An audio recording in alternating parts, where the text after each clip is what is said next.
Mañana con 17 minutos, tiempo del centro del país. Le doy la bienvenida al programa al diputado Rubén Moreira, líder de la fracción del PRI en la Cámara de Diputados. Rubén, gracias por estar nuevamente con nosotros. Muy buenos días. Muy buenos días, Guillermo, y estoy a tus órdenes con mucho gusto. Muchas gracias, Rubén. Comentaba yo antes del corte que presentaste un amparo en contra de la reforma judicial. Leía yo el post que subiste a la cuenta de X o Twitter, ¿no? En donde dices hay que impedir que destruyan la justicia. Platícanos, por favor, acerca de este amparo presentado contra la reforma al Poder Judicial.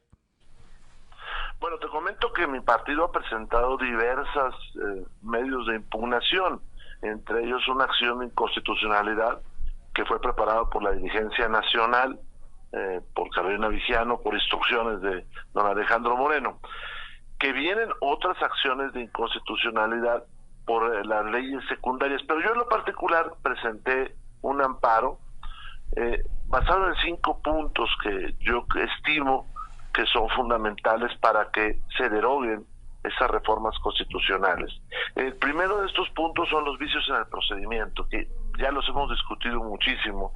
El otro son los vicios en el principio de representación.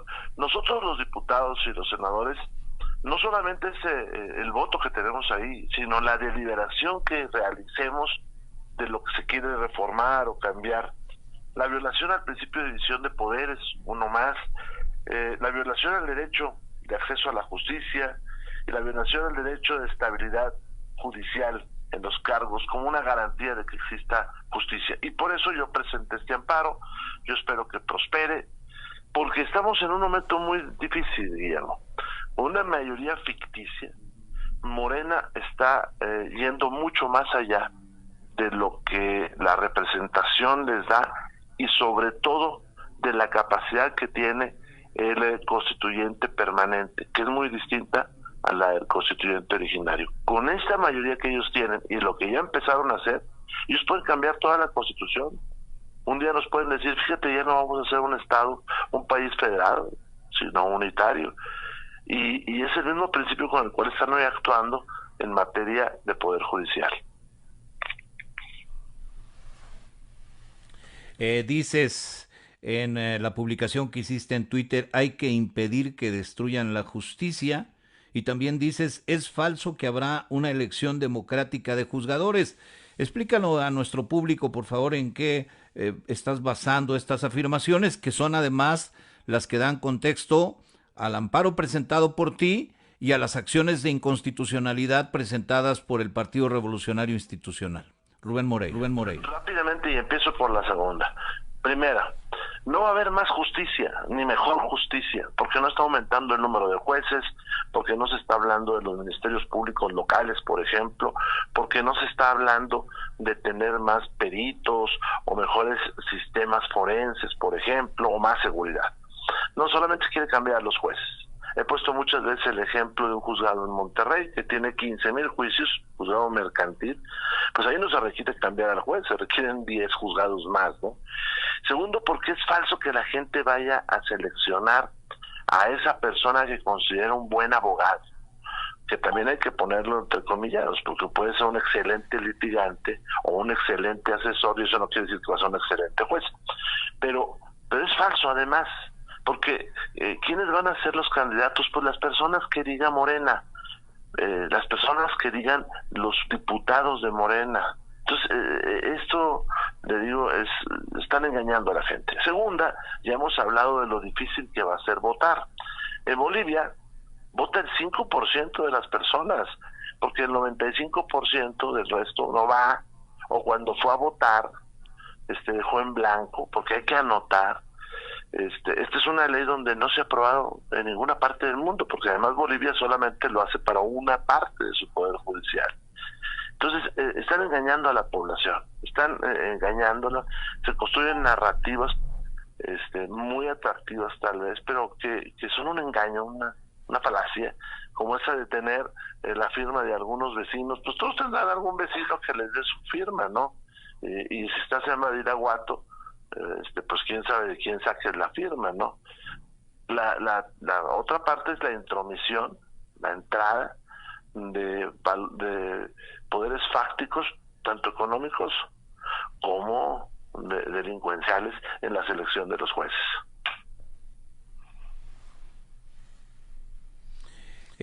Esto que refieres de Badiraguato me lleva a mencionar algo más que escribiste. Dices, con la reforma se beneficiarán los poderosos y los narcotraficantes. Y es que abre la puerta a intereses de origen diverso que podrían no ser pues los intereses que a México le importan. Por eso lo dices así, diputado Rubén Moreira.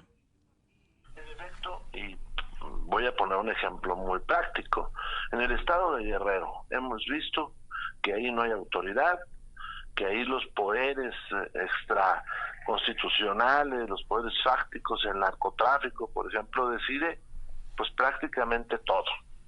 Bueno, pues quiénes van a ser candidatos ahí, los que sean candidatos, cómo se van a financiar sus campañas, qué tipo de amenazas van a recibir. Obviamente un juez actual pues no tiene práctica en hacer campaña, pues no va a tener éxito seguramente.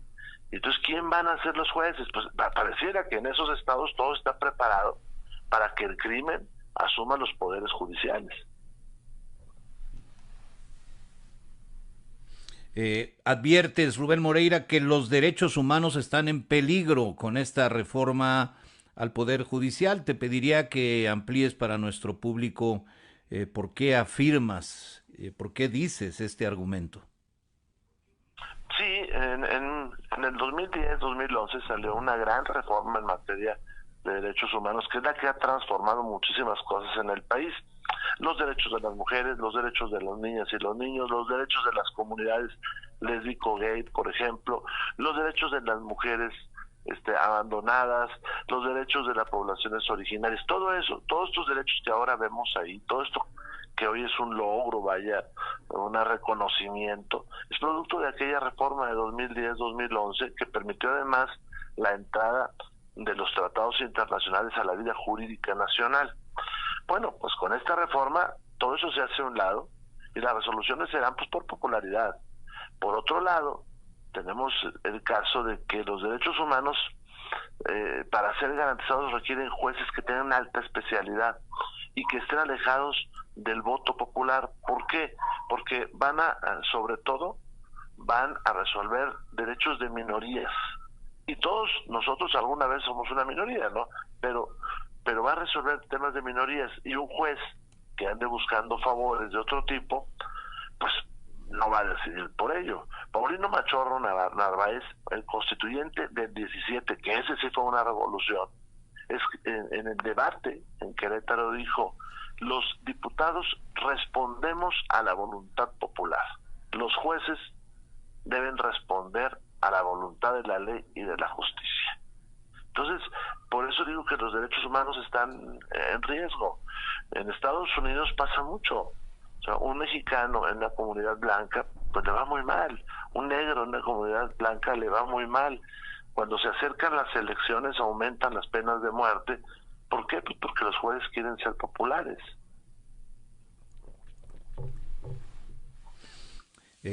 Déjame preguntarte, diputado Rubén Moreira, sobre lo que ocurrió el martes, cuando se llevó a cabo este diálogo de alto nivel del gobierno mexicano con inversionistas de los Estados Unidos. Inversionistas que vivieron un doble escenario. Por un lado, en la calle, manifestantes, trabajadores del Poder Judicial, expresando su rechazo a la reforma, advirtiendo que no solo pone en riesgo a sus derechos como trabajadores, sino que además pone en riesgo el sistema de justicia mexicano.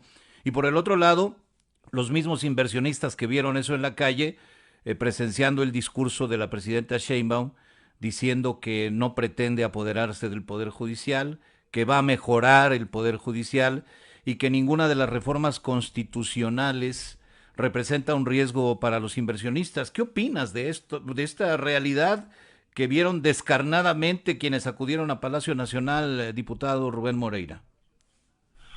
Bueno, es que además ellos seguramente están observando a varios tipos de jueces que son muy especializados. Por ejemplo, los jueces de competencia. Usted puede tener un doctor en Derecho Constitucional o un doctor en Derecho Penal, y eso no quiere decir que sea diestro para resolver temas de controversias en materia de competencias económicas, en materia de quiebras, en materia de derecho mercantil, en materia de telecomunicaciones. O sea, ese tipo de jueces son de una formación muy profunda, muy especializada. Bueno, pues díganme, yo les preguntaría a Morena y sus aliados cómo se van a seleccionar esos jueces. Además son jueces nacionales, muchos de ellos tienen una jurisdicción en el país. ¿Esos cómo los vamos a seleccionar? Una persona como yo, me voy a poner de ejemplo, que no tiene intereses empresariales, pues ¿cómo voy a opinar sobre un juez que va a resolver temas de competencia? Y un ciudadano puede decir, ¿y eso está lejos o cerca de mí? Está muy cerca, porque los monopolios afectan el crecimiento industrial, afectan a las empresas, afectan a los trabajadores, pero para resolver eso se requiere una capacidad inmensa, ganada sobre todo con experiencia, haber sido oficial en un juzgado, luego haber sido actuario, secretario de un magistrado de circunscripción, haber luego sido juez. Bueno, pues esos ahora los vamos a elegir. Pues imagínense, yo soy empresario, pues me preocuparía muchísimo. Por otra parte, los van a hacer gastar, porque muchos de ellos para resolver problemas van a tener que irse al arbitraje. Entonces, pues seguramente están muy preocupados. Lo digo con todo respeto para el gobierno federal, pero el precio del dólar hoy pues demuestra que no les tuvieron mucha confianza. Pues sí. Rubén, ¿qué destino le ves al amparo que presentaste, a las acciones de inconstitucionalidad? Y lo pregunto porque ha habido suspensiones provisionales y definitivas expedidas por jueces que impedirían que continúe el proceso de la reforma judicial, y sin embargo el Ejecutivo, el Legislativo, el INE han ignorado estas resoluciones judiciales, han desacatado estas resoluciones y siguen por la libre. Por eso te pregunto, ¿qué destino le ves a estas acciones jurídicas que ustedes están emprendiendo? Pues la Corte tiene que estar a la altura del momento que está viviendo. Si no le hacen caso a un juez de distrito, la Corte sí tiene que estar a la altura y declarar la inconstitucionalidad de esto. Hay por ahí la narrativa de que no se puede uno inconformar con una reforma constitucional. Yo soy de los que piensa que sí, como muchos juristas en el mundo, porque hay cláusulas que les decimos pétreas, que si las cambias un país. El constituyente del 17 es producto de una revolución, de una guerra. Ahí sí estaba el nacimiento de una nueva nación, de una reconstrucción de una nación. Pero Morena no ganó una revolución, por un lado, por otro no. Su triunfo después con el 54% de los votos. Se agandallaron el resto de los diputados para tener 75. Entonces mi pregunta es, si mañana estos de Morena deciden que ya no seamos un país federado, ¿no va a haber forma de impedírselos? ¿No hay una forma legal? Pues claro, que hay una forma legal que es la Corte. Entonces, por eso estamos en esta lucha. Y de aquí pues nos iremos a los tribunales internacionales, ¿no? Pues ahí queda este testimonio. Diputado Rubén Moreira, líder de la fracción del PRI en la Cámara de Diputados, gracias por estar aquí. Muy buenos días. Muy buenos días, Guillermo. Muchas gracias por este espacio de libertad. Hasta pronto, gracias Rubén Moreira. Vamos a un corte, son las 8 de la mañana con 31 minutos, tiempo del centro de México. Informativo NTR con Guillermo.